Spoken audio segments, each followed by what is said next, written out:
Biohazard 個 open。係，呢個係何錯冇食份。今日咧我哋介紹呢個餸嘅，阿信食緊呢個咧就係牛柳啊。巴黎牛柳。巴黎牛首先柳。我要講個重點，重點係點樣咧？我哋咧嚟呢度食咧，我哋應該好似巴黎咁。有啲外星。巴黎人點樣食佢咧？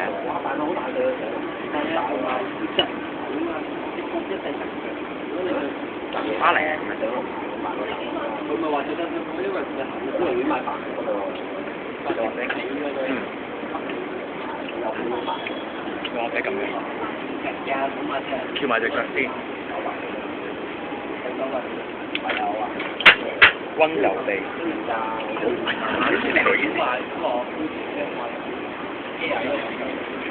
慢慢咀嚼，加埋杯檸茶。下邊係水嚟嘅凍檸茶，見唔見到？水加茶。呢杯唔係，其實呢杯唔係凍檸茶，呢杯應該係凍檸水。係咪叫咗凍檸水啊？我覺得係1比99咯，一滴茶，一杯水，仲有幾滴糖。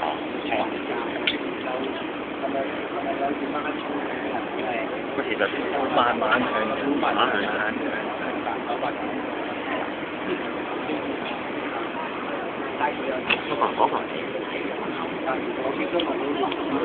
我哋爭咁大，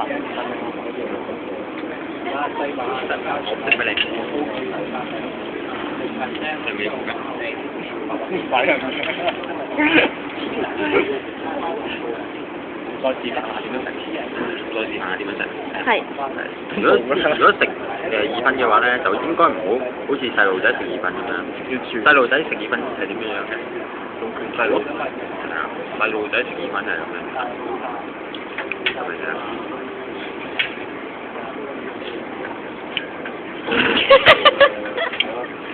好核突啊！食得。好大分㗎，點解？細路仔食意粉通常都會食翻意粉出嚟。即好似日本仔咁，大商用有禮貌，尊重主見。咁點巴黎點樣食意粉啊？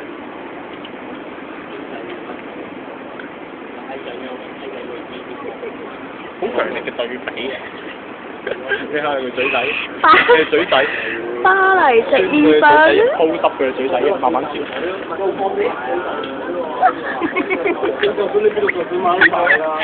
哇！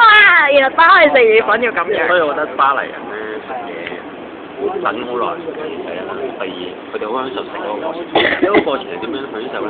慢慢食，一條一條食。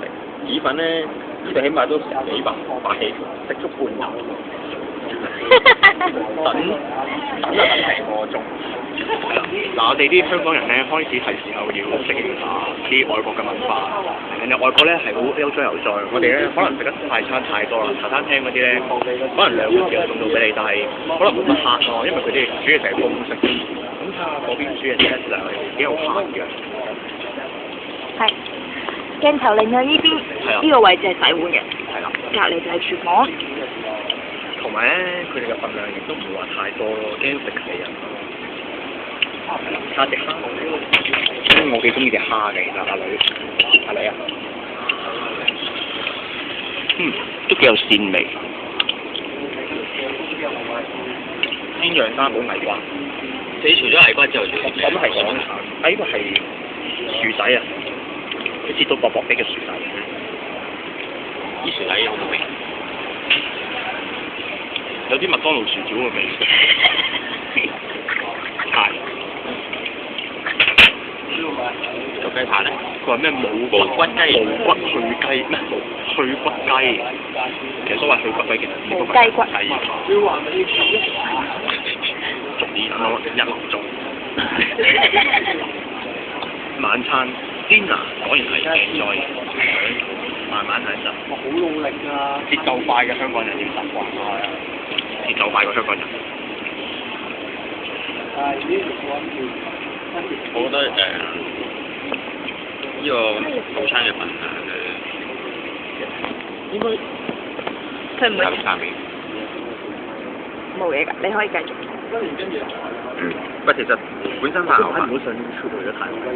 10分鐘可以。係咯，其實本身塊牛柳咧，其實都 OK 㗎。你睇下，真係好似真係啲血，我係冇血㗎，你睇下。嗱，陣間有血啦，嗱而家有血啦，出咗血啦，睇呢幾日有血啦。嗱，呢啲紅色嚟㗎。嗱，因為咧又好難切，因為影視處咧就唔可以話食太過嘢，我哋打咗色嘅，呢啲係紅色嚟嘅，即 OK 啊，其實就牛柳都好似你有冇食過越南嗰啲咧？越南邊有神戶牛柳啊？嗱，點樣食蝦膏咧？蝦膏咧就喺裏邊，喺蝦頭裏邊食得多啲蝦腦啊，蝦膏可以補腦，好似蝦咁樣啲頭髮嚟。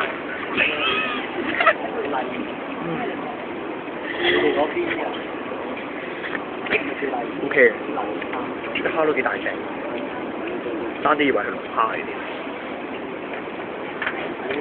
我諗都係咁多啦，今集暫時係咁多先，賣個廣告先啦。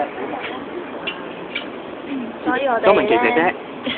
哦，唔係啊，所以咧，我哋決定咗咧，下次唔會再嚟呢度食嘢嘅啦。好啦，係咁多先啦。將時間交翻俾邊度啊？日日有食神啦。哦，賣廣告先。好，拜拜。爆下。